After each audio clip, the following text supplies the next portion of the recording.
I'm Dan Kimbrough, and this is Systemic, a podcast about race. I'm a diversity and inclusion advocate and trainer, educator, trained conflict mediator, and media producer with over 20 years of community building and diversity experience. From local communities to university campuses to corporate trainings, I've used my voice to bring people together and better understand each other. I'm also a Black man and father. Each episode of Systemic will explore new aspects of race and racism in America. We will look at where we've been, how we got here, how it affects us today, and how we can move forward.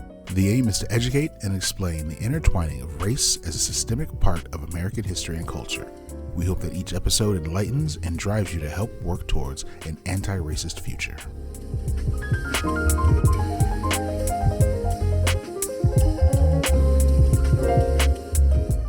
And welcome back. Today, I am honored to actually get some of Glynis's time.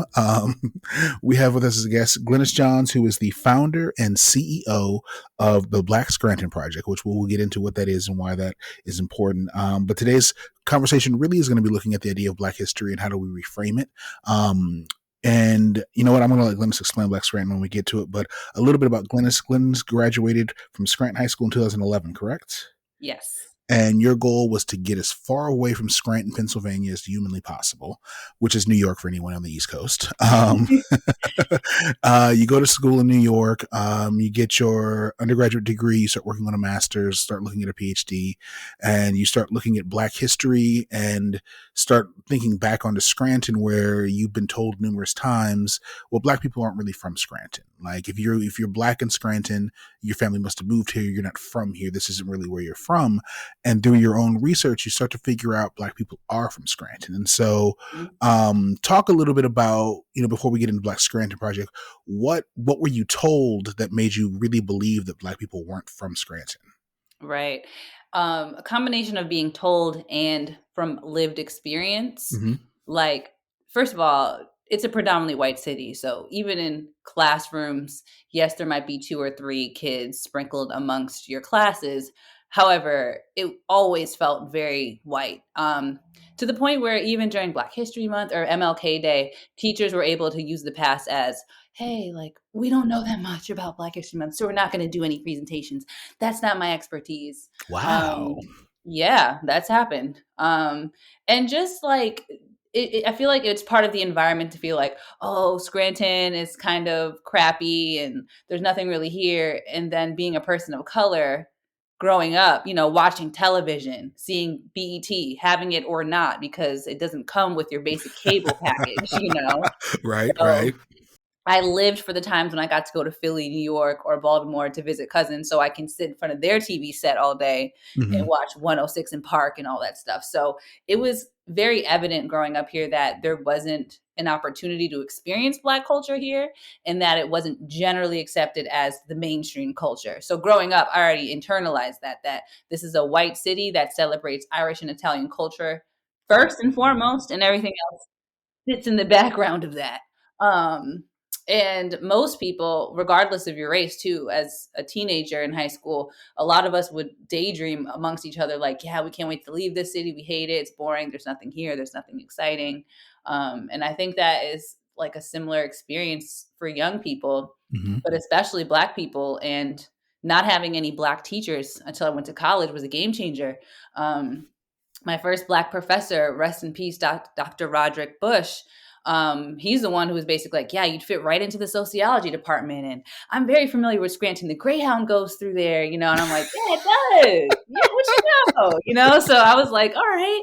And then my first Black female teacher, my mentor, Dr. Natalie P. Byfield, literally took me under her wing. And I saw myself in her, and I realized like I could do whatever I want. Like I never imagined seeing Black women in a space of professionalism and like having degrees and having a PhD and commanding this classroom and doing groundbreaking research, and I was just like so amazed. And as an undergrad, that kind of like fueled me a little bit to feel like I can do whatever I want. Like I'm not limited to certain career paths because of who I am. And it's kind of sad that a lot of people end up leaving the area, not coming back, but leaving the area and realizing that it was like systematically put in place for you to not feel like you have a culture or an Right. identity. Right. Right. And once I started my master's degree and was looking at sociology in practice, the root of my graduate thesis actually wasn't even history. It was to use the historical perspectives to kind of come up with this sociological analysis as to why the Black community is seen as transient, why we're not seen as participants in the community, why we're always looked at as invisible. That's kind of where I was going. And I was using the historical evidence to prove that. But I didn't know that was going to suck me in so much and that I was just going to be obsessed with history from that point forward. So, yeah, that's a long-winded, roundabout way to No, answer no. the question. No, that's perfect. And I like what you said about the idea that if for most people, when you hear about Black history in their towns, it's a transient history because clearly Black people aren't from there, which I think is something that, and I'm from the Midwest, and graduated years before you, but I think back and I don't even know the history of my own hometown when it comes to Black history because that wasn't taught. And I think most Black people in America, when February rolls around, you learn Black history and it's always the big names, right? It's always the easy ones for a teacher to pull out of the Rolodex and go, all right, we're going to talk about Martin Luther King or we're going to talk about Rosa Parks or this and that. And the idea of doing the work and saying, well, who's local? I don't know any community unless it's in Atlanta, a New York, something like that nature where it's clearly embedded in that community where you're going to learn about local Black people and the work they've done. And so what did this lead you to then sort of in looking at going from this larger scale of Black communities being invisible to coming back into Scranton? How did that lead you there? Yeah. So I think it's also important to note that there wasn't just this golden envelope of this Black Right. history that I just, pulled out of some dusty attic and then voila. No, absolutely not. That was the thing. I didn't think this would take me anywhere. I thought in the beginning, back in late 2015, when I started this project, that I would be like, well, there's nothing here. And so, yep, that's why we're transient, because everything you guys do is to make us invisible, period. Short and sweet, and then go from there. But as I started to dig, obviously you find bits and pieces here. But one thing that I found really interesting about when I was doing this research project, I would go to the library, Historical Society, the Anthracite Museum, anywhere that had archives, and I would just ask them a simple question. Please show me anything that you have that relates to Black people in Scranton or NEPA. Anything you have, whatever it is. And most times they would say, we don't have anything like that. Or why do you think we would have anything like that? That's like finding a needle in a haystack, just different things like that. The librarians, though, at the Scranton Public Library, were also really helpful. They're like, well, we don't really have anything, but here are some ways that you can start doing some investigation. Here are some older women who sit up and look through newspapers, talk to them. So that also kind of spilled into how I was doing my investigation and my research. But it was very frustrating that you go to all these archives that boast, having this ethnic diverse collection of Scranton's history, all the stuff we've been doing here, Lithuanians, and the Welsh, and the Polish, and we have it all. And you go there and you're like, hey, what do you have on Black people? Ooh, no. And then they get so uncomfortable. And so as a sociologist, that's where I was investigating, I was doing research, I was in the field. So I was trying to document that as part of my analysis is this is a response when you even ask people, what do you know about Black people? Everyone gets uncomfortable just bringing it up in general, or even trying to claim it as an identity of the area. So, and for yeah, those that was listening, very interesting. no, you're good. And so for those listening who aren't from the East Coast, so NEPA, she says, is northeastern Pennsylvania. And when we talk about the anthracite and anthracite coal region, this area provided coal from pretty much the entire country for a long time. And that coal, the people who mine the coal were a lot of Eastern European countries. And so it's something that it took me a while to get used to here even, is that when people talk about ethnic things here in northeastern Pennsylvania, they're talking about Eastern European, the amount white really gets broken down here. And so you've got a Russian community next to a Russian community next to a German community, and you've got the Lithuanians, and like they all share a lot of similar things, but they pronounce them differently or do things differently. Mm-hmm. And so, like, yes, if you go look up ethnic things here in northeastern Pennsylvania, there's going to be a plethora of it, but it's all going to be about white people. White Because ethnic. Yep. right, the white ethnic background. And so I find that really interesting. And it took me a long time because people were like, whoa, well, we have all these ethnicities here. And I'm like, you're all white. What are you And talking then how about? many of them actually know the cultures to which they claim? And I think that's Exactly. a controversial thing too, Mm-hmm. because I've had a lot of conversations where people are like, oh, like we can use the popular ones. I am Irish, and like my family has been so Irish. And I'm like, okay, what is like your favorite like Irish dish? Like what's an Irish tradition that you guys continue to do in your family? Oh, well, we're not Irish. I don't know anything. Right. So it's always interesting to me that in this area, Scranton specifically, it's very selective on how we identify as even like embracing culture. And it usually has to do around like, I don't know, like alcohol or Yeah. Like I parties. said, they're all Irish in the spring. Yeah, so um I just really wanted to like create a document, like Right. something to be like, look, this is what we have. And shout out to Chimesy Williams, James, aka Chimesy Williams. Mm-hmm. He actually wrote a compilation of local Black history. I wouldn't say it was like the best thing, but it was an effort, and he really tried. And it was called Northern Fried Chicken, and basically talked about his recollection of Scranton's history and who was there. And that led me, honestly, to a lot of things that I didn't know. He Mm-hmm. put together a list of Black veterans. He put together a list of Black professionals. He put together stories and anecdotes of what he knew from growing up. And I thought it was really magnificent. And I kind of just took what he had and kind of expanded upon it. And also, like, he would just give a name, and I would try and see who was the person behind this name. And then that kind of helped me snowball out into some of the stories that I've been still trying to compile and articulate. But No, and it's a daunting task, especially given that I think in a lot of communities, the Black history in most communities was hidden or erased, whether through redlining or eminent domain, mhm. or pick your legal phrase that you want to use, but that a lot of it got sort of pushed to the side and removed and erased. And so finding documents about it is gonna, as you said, it's hard to do because now you're going down rabbit holes and trying to figure these things out. So before we get to Black Scranton Project, can you tell me some of the stories that you found? I know there was the one of the hook and ladder. There's the G.W. Brown store. What kind of stories did you find about Scranton? Oh, so many stories. Those are two of my favorites. Um, what stories?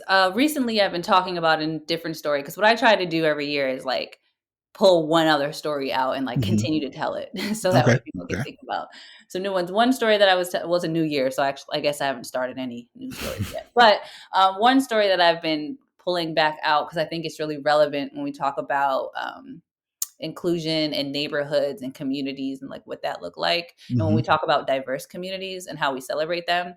So there is this man, his name was Thomas E. Howes, and in the early 1900s he came to Scranton in 1906, and he came from British Guyana, and he was the first Black man to become a naturalized citizen through Scranton's nationalization corps. What? So, yeah, pretty cool, pretty wild. And also, which is a little gem, a little fun fact about that time, that year, 1906, was also one of the hardest years to become a naturalized citizen of the United States because of the influx of people coming in through Ellis Island and like changing different things. And so I always think that it's pretty impressive that this Black man from this Black island was able to become a U.S. citizen in Scranton and chose Scranton first. He didn't live anywhere else. He literally got off this boat and came to Scranton, and he lived over on Albright Avenue. And then his house, the roof on his house like collapsed or something. Mm-hmm. And he was actually a bookkeeper for G.W. Brown Dre and Company, which was like a Black owned trucking and hauling company. Mm-hmm. And he worked for them as a bookkeeper. He became a naturalized citizen in 2011, 1911.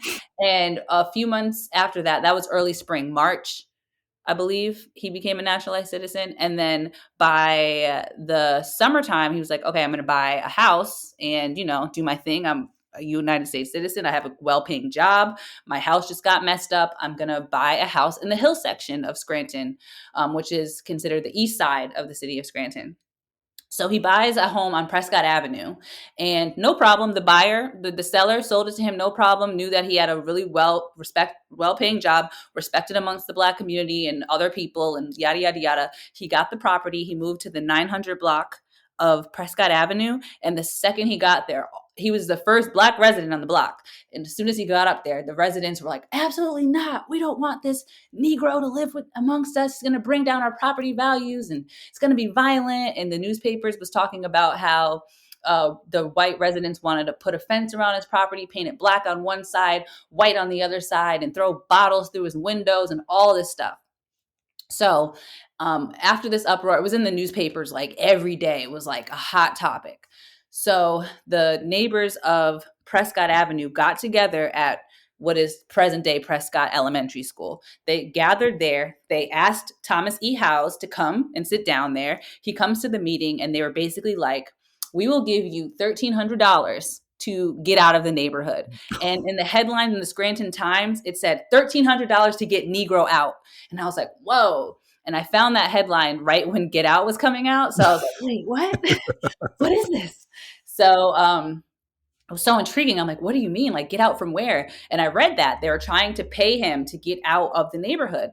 So $1,300 in today's money is close to about $20K, I think. With inflation, it's a lot of money. Maybe it's not that much. It's a lot of money. So he was like, I don't know. It cost me about $3,200 to, move in, get a truck, all this stuff, and pay all the closing costs for this house. Maybe if you guys come up with the $3,200, I will consider. They leave the meeting. 2 weeks later, Prescott Avenue was able to get $3,200 in cash from residents. And I thought that was astonishing. Number one, it's so much money. So he got the $3,200. They sat him down again at the school, press everywhere. Now it's the entire community. It's packed in there in the auditorium. Everyone wants to know what's going on. So he gets there. They tell him, "We don't want you here. We don't want Negroes in our neighborhood. Y'all live downtown in the slums, in the courts and alleys. You can't live amongst us, blah, blah, blah, blah, blah." He sits there. He listens. And after everyone has said their thing, he says, "I'm going to live here. Y'all can keep your money. I've never lived in the courts, alleys, or slums. I'm not going to continue to do it now. Y'all can keep your change." And everybody fell out in the auditorium, and it was like a whole thing. The newspaper said that they gave him some protections. Doubt. I don't know what that means. But he lived in that property for about 10 years after that. He worked in the city of Scranton. He also was a community advocate. He worked on getting voting rights. He was one of the trustees at Bethel AME Church. So he did a lot of community work alongside of that. But about 11 or 12 years after this incident, he moved to Philadelphia. He actually started his own business in Scranton. It was another trucking and hauling company, to which he called "How's Your Trucking Company?" Well, "How's Your Drying Company?" Which I thought was kind of fun. And then he brought his business to Philly, and then I kind of lost track from him from there. He passed away in the 1950s, so he lived a pretty full life. But I like to think that Thomas E. Howes was the first person to help try to integrate the Hill section. And now we know it as one of our most diverse neighborhoods in the city of Scranton. And I tried to get a historical marker from the state, but it got declined. But, it's never too late. Right. So many things in that story. I love the fact that he sent them out, made them go get the money, and then was like, "Nah, I'm good." Yeah. I was like, that is badass for real. Another thing that I love, and I've heard you tell a couple of these stories, is the level of detail you relate this to. So, and for those, again, who aren't in NEPA, who don't live in Scranton, the street names may not mean much, but when you're listening to this, like, I could see where you're talking about, right? Like, I know the streets, I know the intersections, and I think that it's powerful that you're not just telling people this person existed, you're saying this person has existed and they lived right there. Right. And they went to school over here, like they walked these streets. So it's not Black history in this weird ephemeral sense. It's like, no. Like Scranton history has Black people in it. So if we're talking about Black history, we're talking about Scranton history. And here are the street names, here are the people, here's when they lived and died. And like the fact that he died in 1950, like my mom was born in 53. So this Mm-hmm. isn't even ancient history, right? Like this is 2 generations removed at that, and no one knows it. So I love the vigor in which you tell the stories, but I love that you put so many details in it that it's almost impossible for someone who wants to deny it to do that, because it's like, wait, you said what street name? Oh wait, I know someone who lives over there.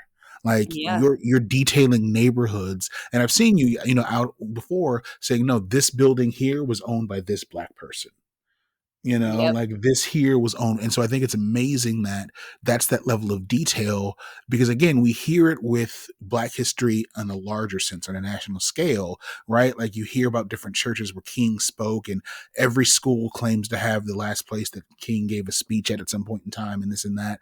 But you're talking about people's homes and neighborhoods where they grew up, that hey, there's actual history here, but Mm-hmm. also that you don't sugarcoat it, right? Like they said, Negro, we don't want you here.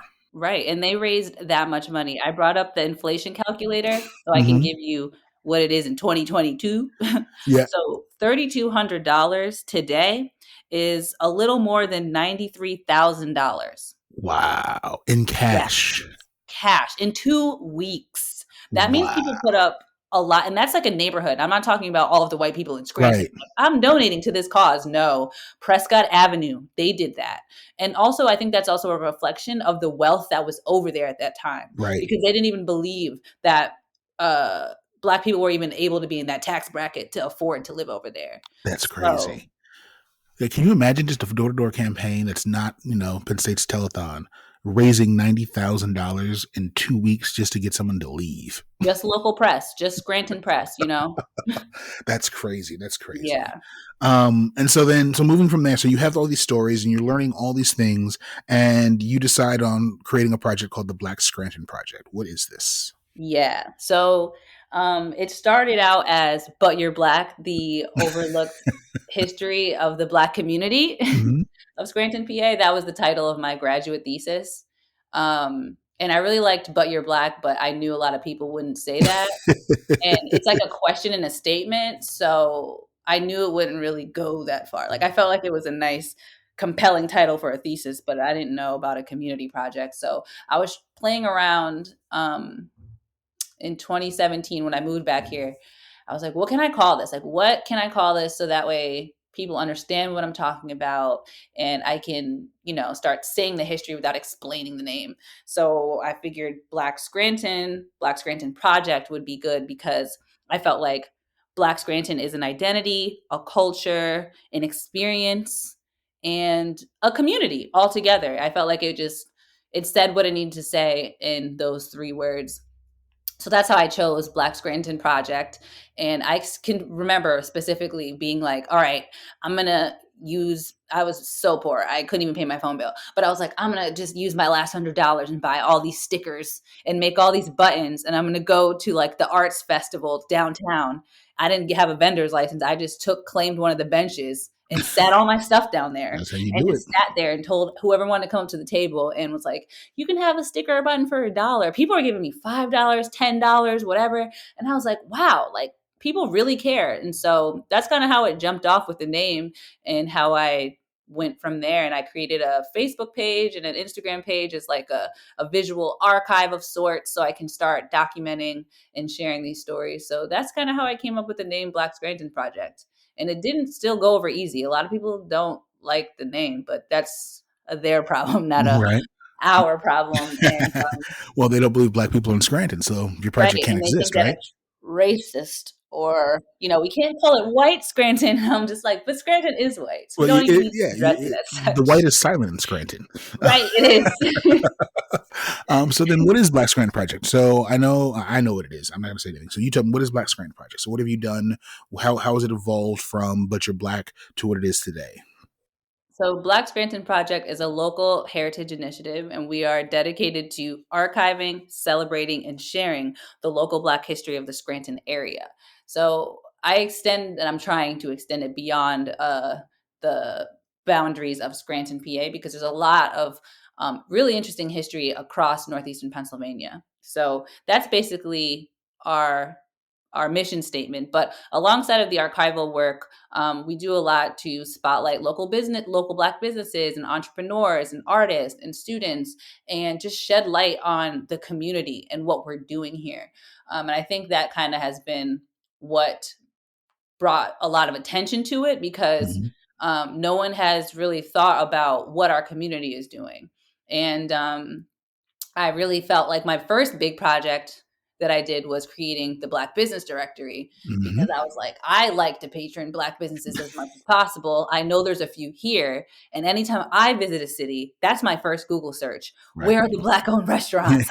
Where's the Black owned bookstore? Like, where is the Where Black can I get owned some whatever? food? Like, I want to know. I want to go visit it. I want to see. So I can only imagine, getting off the bus, waiting to go, your next stop or whatever, or just visiting because you're visiting and wanting to know, like, that's a resource that you can use and like check it out and see what's around. And in 2020, that resource really blew up. Like, Yeah. what the Black Lives Matter, the rise of that, everyone wanted to support Black businesses. And I was really glad that I had that, because it wasn't popular. No one really cared when I first I started it. cared. Look, I cared. And even some Black owned businesses, to no fault of their own, like, I would approach them, and I really made sure that anyone that was on our directory, I asked them. I didn't just put them up there. I wanted Mm-hmm. them to be aware that the resource was there, and that I was doing it to highlight and celebrate their businesses. And when I approached all the businesses that I knew, a couple of them at the time were like, you know what? I don't want to be on this list because I don't want to look like I only cater to Black people. And I would try to explain to them, like, that's definitely not what it is. And it's so that we can support you and other people that want to support Black businesses do. But it's a common thing that in this area, people are afraid to identify as a Black business because they're afraid they're going to lose patrons. And I Mm-hmm. think that's important to know. Like, and it kind of was saddening to me, because it sucks that they have to care about their business, and like, that is a strategy that they had to take, look ambiguous and not Black. And if that's how you have to pay the bills and like be a successful business, then that's what you have to do. And luckily, a year or two later, most of those businesses were like, yeah, I want to be on the directory. And Yeah. obviously you can. I was never mad at your decision.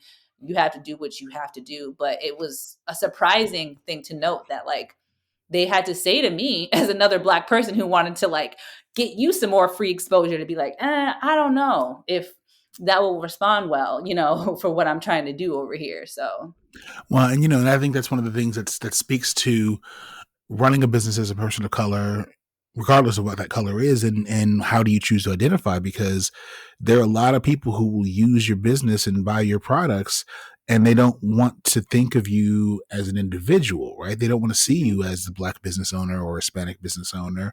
You're just the person who gives them what they want. And I think that there's a whole other thread to go down. And when we look at the idea of how we treat people and how we want to think of them, and as a Black business owner, there was a long time where I didn't shy away from it, but my face wasn't on my website mhm, because I routinely live in communities just because of my work that are predominantly white, and mhm. I don't want to lose white business Right. because And that's often I don't get enough Black business. But it's the flip side of, well, if my face was on there, you might get more Black business. And it's like, well, look at the population, right? mhm, Where's the money going to fall from? And so that was a big concern. And I think you're right. I think the last 2 years in America has sort of shed some light on that. It's been like, you know what? You don't want to buy it from me? I don't need you. There are other mhm. people who are willing to support me. So I think that the directory worked as a great landing spot for that, because people who are like, you know what, actually, we do want to support Black owned businesses. Where do we go? And luckily, you already had the traffic there because it was already up and running. So outside of, Black businesses and the cultural heritage, what else is Black Scranton doing? Well, we are opening a center for arts and culture. Very huge project, but a project that I am most proud of currently. Um, we have one of the, I will say, the most beautiful building in the city of Scranton. PNC donated their former bank facility to our organization to turn it into a community center. So that is where I have been spending a lot of my time, energy, and money, is to try and make that happen. Not necessarily my own money, but great, thankful and grateful for donors and sponsors and all those people that put their energy and money and resources behind it. So we're working on that. There's really no real open date, but I'm trying to have it open to a degree for February. So we're just seeing, because the property wasn't in use for 5 years, it needs a lot of TLC. So that's what I'm just trying to do. And getting to know a building that's almost 100 years old is also its own challenge. But I'm looking forward to having a community space that is for us, by us. So if anyone that looks like us wants to have a baby shower or like a graduation party, or like just wants to come hang out and like play games, or like do some research or read or whatever, come to some of our events, like we'll have a space for it. And I was motivated to do that because as someone who likes to create community events, I've been turned down in almost every space that you can think of. Right. And I just felt like instead of begging people and doing all these silly dances to be able to do barely what I want to do, I'm going to just go after it myself. And it's a testament to, if you believe it, you literally can achieve it.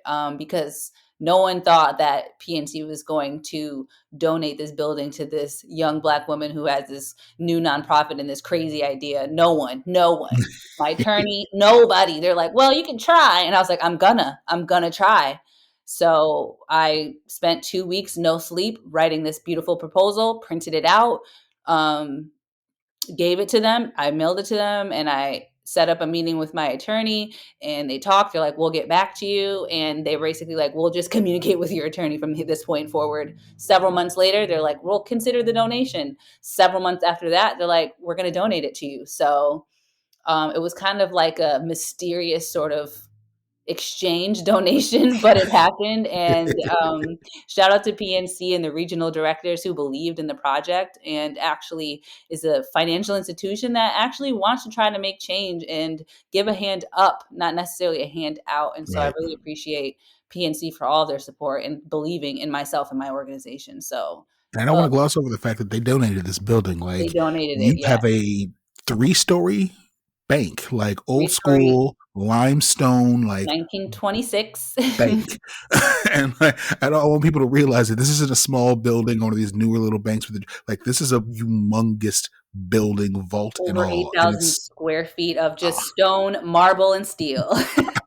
it is glorious, but it is, yeah, it's the fact that they donated that, and that's what Black Scranton gets to call home, is amazing work. So, but it's a And I'll still testament to the say work it that you're wasn't doing. free. It was Right. by no means free, but it Yeah, was not not free. the price tag. Yeah, not free, but still. But it was still donated. And I am proud to say that our nonprofit, like we literally own the bank, we own the land, Hmm.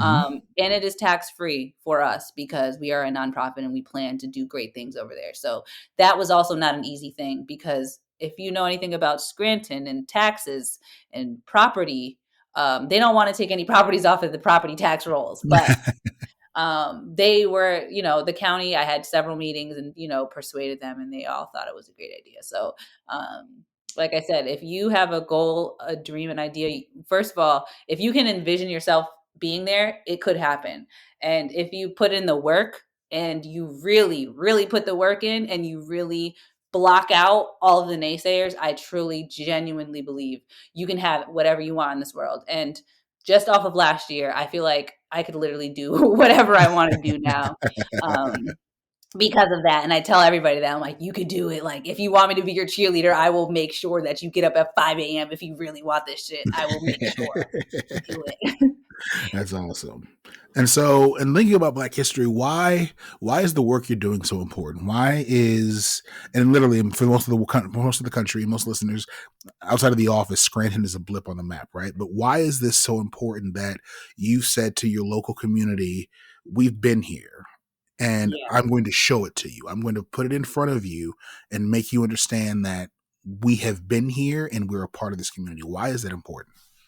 Because I just think about the young Black kids who were born and raised here and didn't choose this to be their quote unquote home. And Mm-hmm. even for me, like just recently too, like my relatives that are from out of state, they'll come visit and they're like, oh, like, why did your parents stay here? Like, Scranton is whack and da da da da. And I had to tell them, I'm like, do you know what that meant to me as a little girl when you would come visit our city and talk crap about it every second that you were there and talked about how you couldn't wait to go back? How that impacts me and how I feel about where I have no choice to live, grow up, go to school, and grow into an adult. Do you know how that affected me? So for me, I feel like it's important that there is this history there. Not everyone's going to care about it. That's for a fact. But Right, I think right. it's important for young Black kids, especially, to feel like, hey, like I can be, like I can be whatever I want to be. Like if I'm a naturalized citizen, I could be the first anything. Like there were Black firemen out here. There was a whole Black fire department that now doesn't exist. There's not even as many firemen currently as there was in the 1880s, like, and that Hmm. was in Scranton. I think there were so many beautiful ways in which the Black community here was striving tooth and nail to create a foundation for a thriving Black community that we no longer remember. And I think it's remarkable because a lot of these activists that we have in this community worked right alongside MLK, worked Hmm. right alongside all these other big figures, Frederick Douglass. Even, in fact, the Black community here, when Frederick Douglass passed away, the Black community went up to City Hall and said, we need to make a proclamation to have the day of his death, Frederick Douglass Day, here in the city of Scranton. They were able to pass it through city council, and that actually exists. And no one What? even knows about that because who cares? Because the Black people tried to do it, That's And I'm crazy. I like, didn't know that. wow. Frederick Douglass came and spoke in Scranton two or three times, I believe, all Hmm. documented here. And, it's just wild to think that, like, Scranton was literally in direct conversation, and also, yeah, it was like in direct conversation with a lot of the social movements and the Black freedom struggle. Honestly, the Black community was part of it, and now we have no idea about it. And if there wasn't a systematic like effort to suppress the Black community, it would be safe to say that Scranton could have just had a strong Black community like Philadelphia, Right. like Pittsburgh, in Pennsylvania. We could have been just there. There were so many ways in which our city kind of suppressed that, and I'm trying to continue to still prove that. So if that answers your question, I No, it think does. It does. that's why it's important. I feel like if I knew these things, if there was a young Black girl when I was a young Black woman when I was in school that was like, I want to come to your middle school just to talk to an hour about like some Black history, just so y'all know it was here, I would be like, wow, like that is kind of cool. And like, you're from here and you're like doing these things. Like, I just think it's cool for me to be a role model as much as people like to not be role models. I think it's cool that young people can see how limitless they are through me. Hmm. And I love that. That's honestly what fuels me. Actually, right before Christmas, the Scranton Fringe Festival had their little winter market and showcase out in downtown Scranton. This young Black boy came up to me. He's a student at Scranton High School. He came up to me. He was like, "You're Glynis Johns?" I'm like, "Yeah, I am." He's like, "I just want to let you know you're so inspiring. I started to like get into poetry and publish like my poetry on like social justice and activism, and I've been doing a lot more activism work because of you. And I just really admire all the things that you're doing. And like you inspired me to take up more acting and public speaking because seeing you do it made me realize like I can do it too." And I was just didn't want to cry in front of this boy, but I was like, oh my God, thank you so much. Like that is insane. Like I didn't know. I'm just out here doing what I think is right. And people are seeing it. Young people are seeing it. And that's all I ever really wanted. That's the reason why I started. That's the reason why I came back here in 2017. And it was like, hey, we could do it. And like you have value. And I think the Hmm. last piece to that is there are so many people outside of your support system and your family that tell you can't do it. And like even in the schools here, like I've watched it happen to myself. I have a twin brother, and seeing how they treated him and basically forced him out of the school. It's just wild to me, like that they do that and we don't see it. And so I just really wanted to get in front of these students and remind them, like, you don't have to listen to these teachers. Like, I'll tell students all the time, like, you do not have to listen to them. You can be the person that you want to be. And your level of intelligence is not made up by these folks here. Like, you can literally be who you want to be. So yeah, that's why I continue to keep going after it and keep creating space for us and keep speaking for us Hmm. because Hmm. it's important. And I'm grateful to be able to take up that space and like really be that person for our community, because like we've literally never had anyone who was like, you know what, this isn't right. Like, why not? Like, why can't we be doing these things? Like, why can't we be here? Why can't we know these things? Why don't we believe this is possible? Why is it that there's still inequity in housing?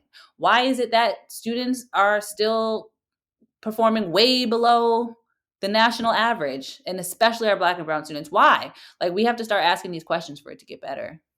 No, I agree 100%. And so, in feeding off that, then I'm sure that across the map, there are many other communities that are very similar to Scranton, where it's predominantly white, where there Mm-hmm. is a rich Black history that's been suppressed, and that's an entire different podcast I'm working on. Mm-hmm. But systemically, things have been sort of buried away. How can people emulate this going forward? If someone hears this, a young person is like, well, what is the Black history of my town? How do they begin? Where should they be looking? What resources? What words do you have for them? Yeah, I would definitely tell anyone interested to start dipping their toe into this world.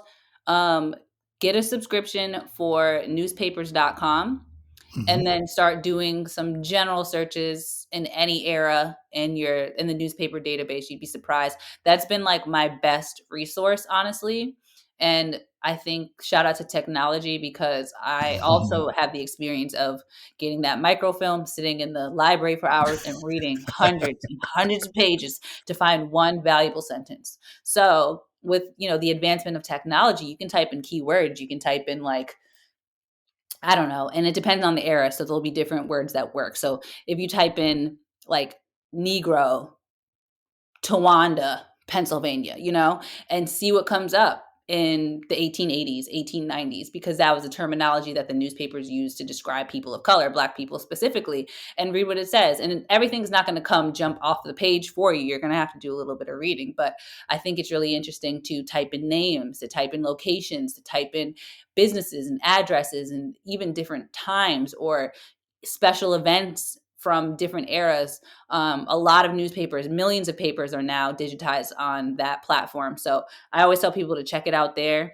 They have like a 7-day free subscription to just try it out. But I have the most advanced one because, I dig. But I have thousands of newspaper clippings now. Oh my gosh. But that's my favorite resource. That's where I found out most of these stories. And it's really interesting to me is to see the language that is used in papers, especially Mm-hmm. to describe Black people. And one thing that I dislike the most, but is very common across the United States, is how they talk about Black people and how they automatically just see us as like violent, savages, and like not even citizens or residents or humans. And I think that also plays into how we perceive people of color now, because it's been so baked into the way that we see Right. ourselves, honestly, the way that we see our community. So if they're always calling us like the dark side of the town, or like, the areas that need to be cleaned up is like what they'll say. And it's like, which areas? Oh, it's the areas where all of the people of color are living in the worst housing available. We want to clean that up and all these things. So yeah, I would just tell people to check out newspapers.com, type in names. You could even look and see if your relatives are in there. I found other people's relatives. I love to do stuff like that too, where people are like, can you help me find something, something, something? And I'll just do it. Or I'll see something on television that'll like make me want to look something up. I'll go right to newspapers.com and see what I can find. So great resource. All right. So newspapers aren't dead. Nope. And I've read so, more newspapers from 100 years ago than the papers now, and I read the paper almost every day, so that's saying a lot. and so outside of doing the research, you're not a history major, right? This isn't what you wanted to be doing. What other ways outside of digging this up, because this isn't where you saw yourself going, Mhm. what spark, if someone has this in them, what other things can they be looking at as well? Yeah. So this wasn't my initial pursuit for education, but I did actually go pursue my PhD for 2 semesters, and I ended up dropping out because I was trying to build Black Scranton and community center simultaneously. So Mm. that didn't work out. But 2019 and early 2020, I was at Rutgers University trying to get my PhD in African American history. Mm. Best 2 semesters of my life, also the hardest 2 semesters of my life. Um, but I digress. What was your original question? Sorry. No, I just just wanted to say no, that. no, no, that's fine. No, just outside of digging through newspapers, what other ways, if so, this has sparked something in someone, what other ways can they be looking up local history and trying to figure out who was Mhm. actually there? Visit your local historical societies. They love when people visit, safely, obviously, if it wasn't Right. a pan-doo-doo that we're living in. But yeah, visit or give them a call, your local historical societies. Check out your library. Most libraries have local archives anyway, so you can look.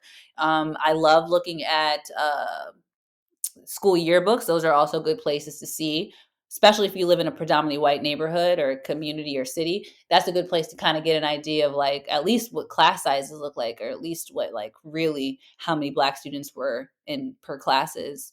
So those are, I always recommend those first as institutions that you can check out and see, if you're just curious or you want to see like primary sources or really like see things firsthand. I would definitely go there, All and right. most libraries and historical societies are always eager to help people. Right. Nope. Agreed. So, um, well, I don't want to keep you too much longer. So thank you for your time. Is there anything else you want to leave people with? Any nugget of knowledge or wisdom? Any last story that you want to share with anyone? Oh yeah, I mean, see, I love to talk, so I'm like, oh, whatever. But yeah, so you can find myself and my organization on the interwebs at Black Scranton on all social media. You can check out our archive blog on our website, blackscranton.org, if you want to read some other stories. I mean, I could leave us out with another story. Ah, that works. That's Um, perfect. hmm. What should I talk about? One of my favorite people who's been one of the most inspiring women to me who I've never met, Mrs. Louise Tanner Brown. She actually took over her husband's business in 1926 when he passed away. I mentioned the business earlier in the first story, G.W. Brown Dre and Co., which is like a trucking and hauling company. It was established by George W. Brown in 1888. He was a local resident, life resident pretty much, of northeastern Pennsylvania. He was born in, well, actually, I'm kidding. He was born in Kent, Maryland. Then he moved here as a child to the Wilkes-Barre area and then moved to Scranton. So, anyway, that's besides the point. He died in 1926, and his wife, Mrs. Louise Tanner Brown, took over his business and made it even more successful. So around the 1930s, they were grossing around $72,000 a year in revenue, which is more than $1 million in today's money. So I like to think of her as like one of the first Black female millionaires in the city of Scranton. She was a boss lady. She valued education, and she was also heavily involved in Bethel AME Church. She cared about education and making sure the babies were educated and taken care of, because local school public schools aren't like today. It wasn't like you didn't have to go, you could just go if you wanted to, and most Black kids were not going to school, so she's making sure that they had their rudimentary skills. She was doing some etiquette classes from her home, so many things. She was featured in like Ebony magazine, the Crisis magazine, for being like the most successful businesswoman in NEPA. So many features. She loved arts and culture and music. She threw the best parties. The newspapers always talked about how she was like, had the swankiest parties. She had great style. She had a beautiful speaking voice. And she just did so many incredible things. She also was like the leading advocate for Black women during the Women's Suffrage Act of the 1920s. So she was heavily pushing to make sure that women, Black women specifically, had the ability to vote and did vote. So she did so many things in the community and would write about a lot of things. She also, like I said, loved arts and culture. So she would often recite poetry by famous poets like Paul Laurence Dunbar, who's known as one of the most famous first Black poets in the United States, if I'm getting that correct. She was also friends with him, and he came to visit her in Scranton several times, but that's besides the point. She would read a lot of his poetry, and because most Black people during that time in the early 1900s were illiterate, a lot of folks couldn't really read or write, so she used that as an opportunity to read and recite popular culture of the area, which would be stories, poems, music, all of those things. She would put on plays and productions, just making sure that we had culture here. And were just abreast with whatever else was going on. And so I love her for that. And I tried to do a lot of the things that she had tried to instill and like put out into the community. A lot of the things that that sustained the Black community came from her. A lot of people don't know that the Progressive Center, which is the United Neighborhood Centers, was basically started by Black people, including her and her family business, which funded most of it. So I say all that to say, the Black community supported itself. That's kind of not a new thing. But in the Scranton area, all of the charitable organizations did not cater to the Black community. So it was up for ourselves to take care of us. And because this was a successful business, that's what her and her husband pretty much did. Resources from their business actually went to go build Bethel AME Church in the night. When was that built? The 1910s, I believe they built that building. So yeah, all of that has to do with her, and her successful business basically sustained us. And if it wasn't for their business and their advocacy and literally her and her husband building up the foundation of this Black community, who knows if any of us would honestly be living here, because what was here. So I love her for that. And I think that she is incredible, and I want there to be like a monument about her and the work that she's done. And Governor Tom Wolf actually reached out to me a couple years ago because they were looking for women across the state of Pennsylvania to spotlight for being game changers in the state. And I, mentioned her, and she was part of this like state exhibit, and that was pretty cool. So that's awesome. Well, thank you for the work that you do. I think that Louise Tanner Brown would see you today and pretty much be an honor that, you remembered her, and that the work you're doing, I think, is really carrying on her legacy. So thank you, Glynis, for your time. And that's it. So thanks. Well, thank you, Dan. And I think the work that you're doing is also really great and needed and very inspiring. So I appreciate you for building this podcast and telling these types of stories. Oh, you're too kind. Thank you very much. Thanks.